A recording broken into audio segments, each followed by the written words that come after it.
Raging for 5 whole years, the war pitted the kingdom of Epirus against the growing power of Rome and the rich Carthaginians.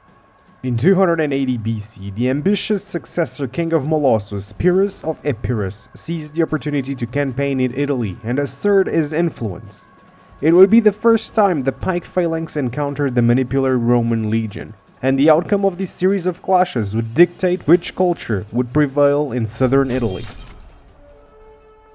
After the end of the Samnite Wars in 290 BC, Rome enjoyed a much expanded influence over the Italic peoples, and their reputation as a victor attracted many cities into its sphere of influence. However, Rome's relationship with the Greeks in the south was strained, as the largest and most powerful city of Tarantum was unfriendly and wary of Rome's expansion. In 285 BC, a war between the Lucani and the Greek city-state of Thurii raged on, and the latter requested Roman aid. The Tarentines saw this as a betrayal of their Greek heritage, a confirmation of Rome's hegemonic powers, and it was an insult that it wasn't to them that the Thurii requested for help. In 282 BC, the Lucanians besieged the city of Thurii. The Romans honored the request for help and sent a legion to lift the siege. The Tarentines promptly dispatched their own forces to sack the city and expel the Roman garrison, citing that this was a violation of previous treaties with Alexander of Epirus that likely prohibited the Roman military within the Greek cities in the south. On the following year of 281 BC, the tensions between the Tarentines and Romans were at an all-time high, as a small Roman fleet sailed close to the Tarentine port. Likely going towards Thurii, the population of Tarentum was riled up and took the ships to attack the Romans. Immediately after the incident, Rome sent envoys demanding explanation, but instead, the envoys were insulted. Back in Rome, after heated debate and despite their wars and civil conflicts with the Lucanians, Etruscans, Brutans, and Samnites, the Senate decided for waging war against Tarentum. Winning such a war would greatly expand Roman influence in southern Italy and stop Tarentine aggression for good. Lucius Aemilius Barbula was sent to invade immediately, but before any hostilities he was to negotiate with Tarentum. Simply having Tarentum recognize Rome as the hegemon would further encroach Roman influence in southern Greece and ease any military operations in the area. The Tarentines were split between the pro-peace and pro-war parties, but the overbearing pro-war party eventually won the day. Their plan was to call for Pyrrhus of Epirus to aid Tarentum against the Romans, and amidst the negotiations with Rome, envoys were sent across the Adriatic Sea to the court of Pyrrhus. Pyrrhus of Epirus, the Eagle King, had a rough early life. He took up the throne at the age of 13 in 306 BC. He was dethroned 4 years later and forced into exile. Pyrrhus fought in the Diadochi Wars, gaining allies and making a name for himself. In 297 BC, with the support of Ptolemy I, he retook his throne. Soon after, Pyrrhus fought against Demetrius of Macedon, and in 288 BC, in a joint effort with Lysimachus, they conquered Macedon and decided to co-rule the country. 3 years later, Lysimachus betrayed Pyrrhus and took his Macedonian possessions. But in 281, Lysimachus dies. Demetrius took the opportunity to retake the Macedonian throne, but this time Ptolemy Ceraunus defeated Demetrius at sea and took the throne. To consolidate his borders, Ptolemy allied himself to Pyrrhus, who had helped his family earlier in his life. With the eastern border of Epirus safe, Pyrrhus, ever ambitious, looked abroad to expand his rule and create his own empire. It is at this point that a letter from the Greek colony of Tarentum arrives at Pyrrhus's court. They seek help against the new rising power of Italy. The Romans, increasingly aggressive, broke the terms of a treaty stating that no ships nor armies of Rome should go near Tarentum. And when Tarentum simply enforced said treaties, Rome declared war and are now marching on the Greek city. This was a golden opportunity that Pyrrhus could not pass. He could sail to Italy and be received as a liberator. He would be able to spread his influence throughout southern Italy and later invade Sicily to bring the Greeks there under Epirot influence, and all without being seen as an invader. The Ptolemies lent Pyrrhus an elephant contingent, together with 5,000 infantry and 2,000 cavalry, and in 280 BC, Pyrrhus took to the sea with 20,000 infantry, 2,500 light infantry, 3,000 cavalry, and 20 war elephants. He was so eager to depart that he didn't wait out the winter, and as a result Pyrrhus was caught in a storm and many ships went off course. Luckily, most of the ships eventually made it to Tarantum, completing the Epirot army. Pyrrhus put restrictions on the inhabitants of Tarantum, closing the gymnasia, banning festivals, and mandating military service. Tarentine politicians were sent out to Epirus as hostages, and some were eventually assassinated. Pyrrhus had full control over the city and marched out to meet the nearby Roman consul Publius Valerius Laevinus. Pyrrhus tried to avoid a battle and wait for his allies to muster their forces, but the latter were taking a long time. Pyrrhus sent the Romans a letter asking for Rome to settle their differences with Tarentum, and Pyrrhus would be the arbitrator. If the Romans were to accept, Epirus would be their friends. If not, there would be war, and the Romans promptly declined. Both armies camped by the river Ceres, near Iraklia. Pyrrhus had a smaller army numbering around 35,000 men and kept denying battle, waiting for his allies. But the Romans were eager to engage. At dawn, Laevinus ordered a river crossing and thus started the Battle of Iraklia. The Epirot scouts were caught off guard and were run down by the Roman cavalry. Pyrrhus was surprised by this bold move, and seeing the 40,000 strong Roman army moving to cross the river, he ordered his cavalry to charge and his infantry to form up and move down to the river. The Roman cavalry met their Epirot counterparts, preventing them from attacking the still crossing Roman infantry. The Romans gave fierce resistance and held out long enough for the infantry to safely cross. However, the Epirot pikemen were now advancing on the Roman lines, and the Roman cavalry retreated. The Hellenic wall of pikes kept advancing and bore their spearheads on the Roman infantry that now engaged with the Epirots. This would be the first ever clash between two very different philosophies of war, the Pyrrhic phalanx versus the Roman legion. The battle raged for a long time as neither side could take the upper hand. At some point in the battle, Pyrrhus decided to switch armor with one of his bodyguards as he didn't want his troops to lose heart should the king fall in battle. Pyrrhus ordered the pikemen to push the Romans against the river. The Epirots had the upper hand, but in the midst of combat, the bodyguard with the king's armor was targeted by the Romans, and he was eventually slain. The Epirot line began to waver as rumors of Pyrrhus's death spread, and the Romans renewed their aggression. At this point, the Roman army was gaining ground. Grasping the magnitude of the situation, Pyrrhus rode forward bareheaded along the lines of his men to show he was still alive. This show of bravery strengthened their resolve. As the battle raged and no victor was in sight, Laevinus ordered his cavalry to outflank the Epirot line, and Pyrrhus, as a response, deployed his war elephants, held in reserve until now. Aghast at the sight of these strange and brooding creatures, which none had ever seen before, the horses galloped away and threw the Roman legion into a rout. Pyrrhus then launched his Thessalian cavalry along the disorganized legions, which completed the Romans' defeat. The Romans fell back across the river and Pyrrhus held the field.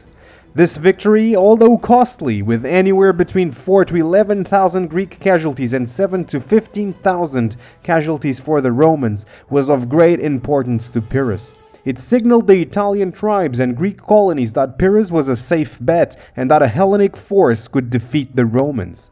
The hesitant allies of Pyrrhus finally joined them, and other tribes and cities soon followed suit, sending men to bolster the Epirot force. The Battle of Iraklia was everything Pyrrhus had hoped for. Despite losing some of his best troops, he beat the Romans and was hoping for peace and concessions. Some of the Roman allies defected to the Epirot king, and Epirot allies were now confident in victory. Following Iraklia, Pyrrhus once again offered peace terms. In Rome, it seems that the Senate was split, considering a truce with the Greeks. But after much discussion, the Pyrrhic Wars would go on. Right after the battle, Pyrrhus's plan was to craft a truce or peace treaty with Rome. He had been impressed with Roman discipline in battle and orderly fashion on the field, and as the Greek army marched north, delegations were exchanged. The Romans sent a delegation led by Gaius Fabricius Lucianus to Pyrrhus. It is said that Pyrrhus's own physician offered to assassinate his own king, but Fabricius declined and reported this to Pyrrhus. The Epirot king was so impressed with Roman honor that he offered Fabricius to join his companions, to which Fabricius replied that if he held such a place, the Greeks might then want him to be king instead. Pyrrhus tried to scare the Romans with an elephant, which also didn't work, and he wasn't able to forge a peace deal at all. However, in a gesture of goodwill, the Epirate king released all the Roman prisoners. Cineas was sent to Rome with the prisoners to achieve a truce, but all he did was witness the massive recruitment effort put on by Rome as they bolstered their forces with thousands of new recruits and veterans alike. Adding to this, another force under consul Laevinus marched south from Etruria. Pyrrhus went as far as to be just about 20 kilometers off Rome, but fearing to be cut off, he withdrew back to Tarantum where he wintered. It was clear to the Greeks that the Romans were too belligerent and weren't going to take a peace deal.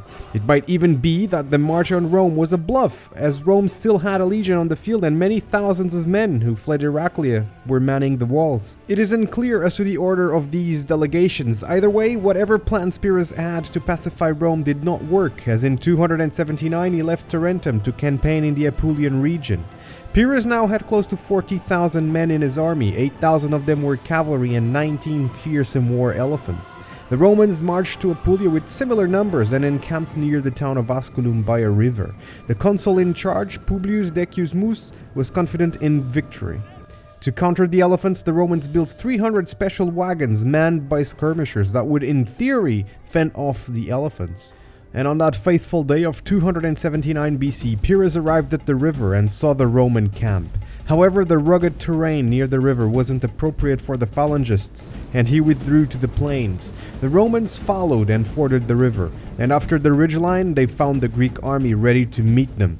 And it is now that the battle begins. The Roman legionaries closed in and charged at the phalangists. Despite the fierce fighting, the phalanx held their ground, long pikes against short Roman swords. As bloody as the contest was, none could claim victory. On the flanks the cavalries met, the Epirates continuously wheeled and charged again, while the Romans reined their horses and fought like infantry on foot. After a while, the Italian allies of Pyrrhus in the center started giving ground, and sensing the danger that they might break, Pyrrhus ordered his elephants to charge on the flank. The Romans slowed the elephants with their wagons, but the wagon crews and oxen were killed by the Epirate light infantry mixed in with the mighty beasts. However, as both elephants and cavalry struggled in the flanks, the center of the Pyrrhic army gave way, and Pyrrhus himself, alongside his cavalry reserve, charged at the gap, achieving early success and felling many of the Roman front ranks. But bad news came from the rear. 4,000 Roman allies managed to find and burn the Pyrrhic camp. This demoralized the phalangists, who began to lose cohesion. Luckily for Pyrrhus, both cavalry and elephants were just about done in the flanks and wheeled around to strike at the Roman flanks. This decisive attack inflicted heavy losses on the Roman side, and they were forced to orderly retreat. Pyrrhus won another victory at the cost of 3,500 men, while the Romans lost 6,000. Pyrrhus lost a few hundred more men in the following days due to lack of shelter and provision, and he famously declared, "One more such victory, and we are undone," which led to the coining of the term Pyrrhic victory. It was now clear for Pyrrhus that victory against the Romans was very unlikely. It didn't matter how many defeats or casualties they had, the Romans could quickly replenish their forces as if from a fountain gushing forth indoors, and did not lose courage or determination in defeat. Adding to this, the allies of Pyrrhus were losing heart and confidence in their own victory, and Pyrrhus could not call up more men from home. As he withdrew back to Tarantum, he got news from both Greece and Sicily. On the one hand, Ptolemy Caraunus, king of Macedon, had died at the hands of a migrating tribe of Gauls, and Antigonus, a rival of Pyrrhus, had taken control of Macedon. On the other hand, the Greeks of Sicily had called Pyrrhus to aid them against the encroaching rule of the Carthaginians. Whichever course of action Pyrrhus took would horrify southern Italy, as they'd be left to their own fate against the Romans.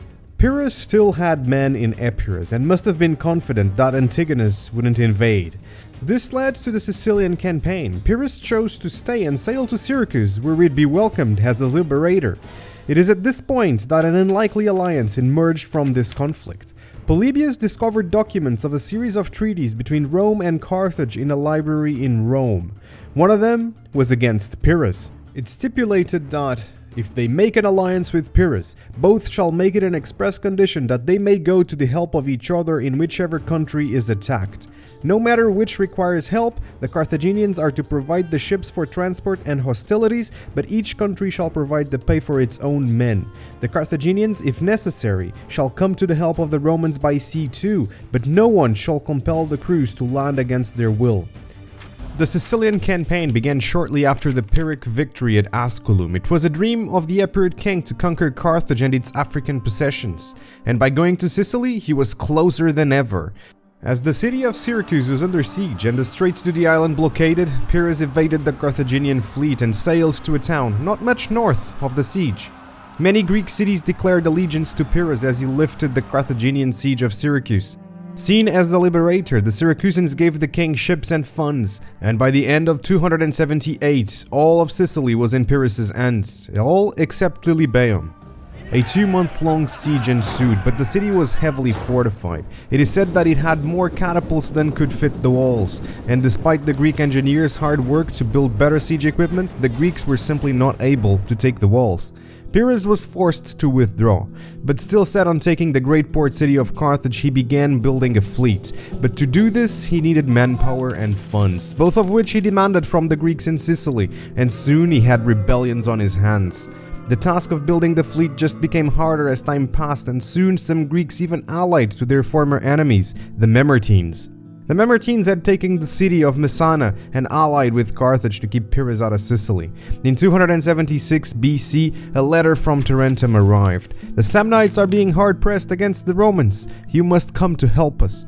Pyrrhus had lost control of Sicily over his harsh treatment of the local leaders and demands for men and money. And this letter presented the perfect opportunity to leave, without seeming as if he was fleeing. Plutarch writes that upon the moment of his departure, Pyrrhus said, "My friends, what a wrestling ground for Carthaginians and Romans we are leaving behind us." His return to Italy was equally shaky, and the truth is, we're not certain of what happened. Plutarch wrote that the Carthaginian fleet confronted Pyrrhus when he was crossing the Strait of Messina to reach the mainland. The Mamertine mercenaries, 10,000 of whom had crossed the strait, fought Pyrrhus in the mainland, threw his army into confusion and killed 2 elephants and many men in his rear guard. Pyrrhus received a head wound but managed to overcome the Mamertines. Dionysius of Halicarnassus did not mention a naval battle in the Strait of Messina. He wrote that the ships of Pyrrhus, who wanted to sail straight to Tarantum, met an unfavorable wind, which lasted the whole night. Some ships were sunk, some were swept to the Strait of Messina, and others were driven ashore on the beaches of Locris. Appian mentioned the naval battle with the Carthaginians in the Strait of Messina, but not the battle with the Mamertines on the mainland. What seems to be agreed upon is the sacking of a temple to Persephone, queen of the underworld. Though Dionysius of Halicarnassus suggests it was before sailing to the mainland, looking for treasures and money, Appian suggests that it was in Locris as revenge for the city to have switched sides to the Romans. Whatever the where and why, both accounts record that a storm at sea hit Pyrrhus's men after sacking the temple. Pyrrhus, scared that this was the wrath of the gods, dropped the treasures he stole as close as the origin as he could. In 276 BC, Pyrrhus arrived at Tarentum, where he wintered, and in 275 he set out north to meet the Romans in battle. As the Romans were divided between the armies of Manius Curius and Cornelius Lentulus, Pyrrhus decided to launch a surprise attack on Manius and send some forces to delay Cornelius from supporting his co-consul. Dionysius of Halicarnassus wrote that Pyrrhus marched through long trails that were not even used by people, but were mere goat paths through the woods and crags. They would keep no order, and even before the enemy came in sight, would be weakened in body by thirst and fatigue. At dawn, the Epirid army, near the town of Beneventum, was in full view. The Romans, seeing the enemy still in marching order, sallied out of their fort. They managed to strike at the vanguard of Pyrrhus's army and drive Pyrrhus back to a plain. The fighting was hard and bloody as Pyrrhus tried to form up his lines. However, the effort was in vain as the Epirid front lines ended up crumbling under the pressure. But soon, the tables turned as the elephants charged at the Romans with great violence. Manius Curius, seeing his legionaries waver under the weight of the elephants, had them fall back. When close to the forts, he called on the men on the ramparts to shoot flaming projectiles at the large animals. The Romans must have felt relief and renewed courage as the elephants turned around and ran through the ranks of Pyrrhus, which were thrown into disarray, and as a result, the Romans caused the Epirids to retreat. The numbers of this battle are unfortunately unknown, but after Beneventum, Pyrrhus gave up the war and sailed back home. Disgraced, lacking funds, and accompanied by a crumbling army, Pyrrhus returned to Epirus. Antigonus II Gonatas had recently taken control of Macedon in 277 BC. He was a rival of Pyrrhus. Pyrrhus mustered what forces he could and struck Macedon, likely looking for funds and glories, something to erase his recent failures in Italy. In 274, he defeated Antigonus at the Battle of Aus and took most of Macedon. In 272, Cleonymus of Sparta, a Spartan royal who felt as though he should be king, requested aid to Pyrrhus so he could become the king of Sparta. Looking to expand his sphere of influence, Pyrrhus accepted. However, things quickly turned south as he met fierce opposition at the siege of Sparta, and when met by a relief force from Antigonus, Pyrrhus withdrew, losing his son Ptolemy in the fight. Months later, he intervened in a civil dispute in Argos and stormed into the city, only to meet his untimely death by brick to the head, thrown by an old lady. Hearing about the death of Pyrrhus, the Romans moved to seize Tarantum and southern Italy. Antigonus reclaimed his possessions, and Sicily became the stage of a cold war between Carthage and Rome. But what if Pyrrhus had won the war? How could he have done it? Let's enter the alternate history realm and explore two scenarios. Ceneus persuades Pyrrhus not to cross into Italy, and Pyrrhus is able to decisively defeat Rome. Ceneus was a formidable orator and diplomat of Pyrrhus. He had been the disciple of the great Demosthenes of Athens. It is likely he was in his 50s or even 60s during the Pyrrhic Wars. There is a famous episode where Ceneus asks Pyrrhus what he will do after conquering his next empire. Pyrrhus eventually tells Ceneus that after there is nothing left to conquer, he will rest. Ceneus rebuffs this with, well, you can rest now. Why don't you simply rest now instead of going through all this trouble, only to end up resting later rather than now? While on our timeline, Pyrrhus ignores this and goes on to fight the Pyrrhic Wars. On this alternate timeline, he stays home, although this is quite unlikely due to Pyrrhus' undenying ambition to conquer an empire. In 279 BC, Ptolemy Ceraunus, ruler of Macedon and ally of Epirus, rushed to fight a Gallic invasion of Macedon. He is killed in battle and the country is left without a ruler. Despite not being popular among the Macedonians, Pyrrhus would move into Macedon to claim the throne once again. It is likely that the Ptolemies in Egypt would aid Pyrrhus in this effort, as they did in the Pyrrhic Wars. He defeats the Gallic horde in 278 BC alongside the Greeks in Thermopylae, further cementing his rule of Macedon and keeping Antigonus II Gonatas with no seat of power. It is likely that Pyrrhus and Antigonus would eventually meet in a battle for Macedon, but as in our timeline, Pyrrhus would decisively defeat Antigonus.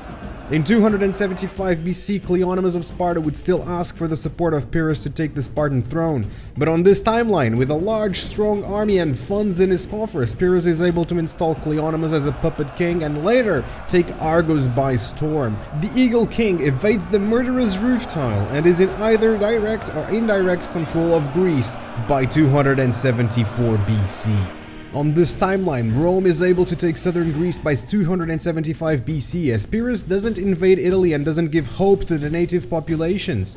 As such, a big Roman-Tarantum war happens and the Romans are able to defeat Tarantum. This causes many to surrender and declare allegiance to the Eternal City.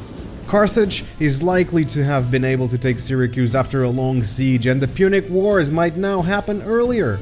Without the introduction of elephants by Pyrrhus to the west, Carthage would not have elephants in its army by the First Punic War. But could have Pyrrhus actually have defeated Rome in the Pyrrhic Wars? The simple answer is that this is a very unlikely scenario. For the Romans, ever since the sack of the city in 387 BC, all wars were wars of survival. Surrender was never an option, and the population held that same mindset, so much so that no matter the defeat or casualties, there would always be thousands of recruits ready to fill in the casualties. To defeat Rome was to strip Rome of its manpower pool. However, at the Battle of Iraklia of 280 BC, Pyrrhus defeated Rome without its Italian allies. In our timeline, the Romans suffered over 10,000 casualties. If the Italian allies had joined Pyrrhus before the battle, Roman casualties would have been much higher and the Epirots much lower. Many cities in Italy, seeking their independence or simply waging their bets, would turn to the Epirot side, sending men to further bolster the Greek army.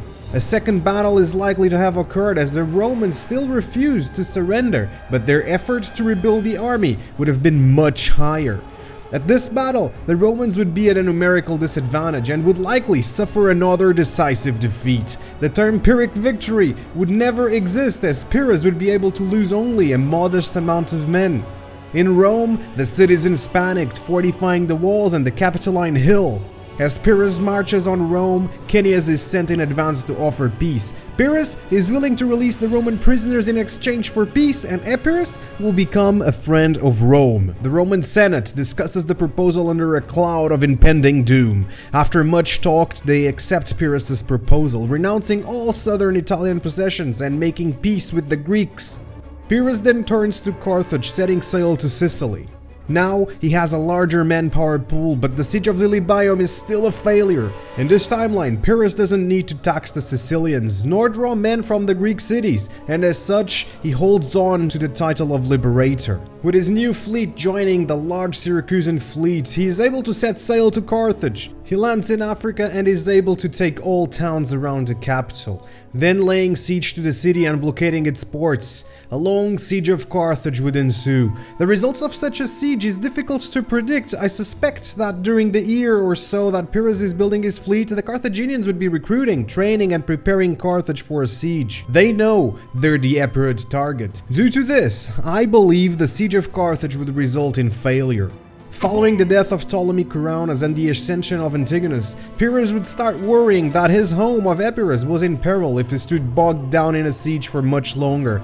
Pyrrhus would thus try to cut a deal with Carthage and return to Greece to fight Antigonus and take Macedon. A deal is unlikely to happen, but I'll theorize that Cineas would have been able to strike a peace deal where Lilybaeum is given to the Epirots and Carthage is given some sort of monetary compensation. Upon arriving in Greece, Pyrrhus defeats Antigonus and takes Macedon, later the Peloponnese. But with great power come greater enemies. The Seleucid Empire would eventually come after Pyrrhus, starting the next great classical war. If you enjoyed this video, click like and spread it around. Here are some other videos that I think you will enjoy. Stay wonderful, I've been Wolf, and I'll see you on the next one.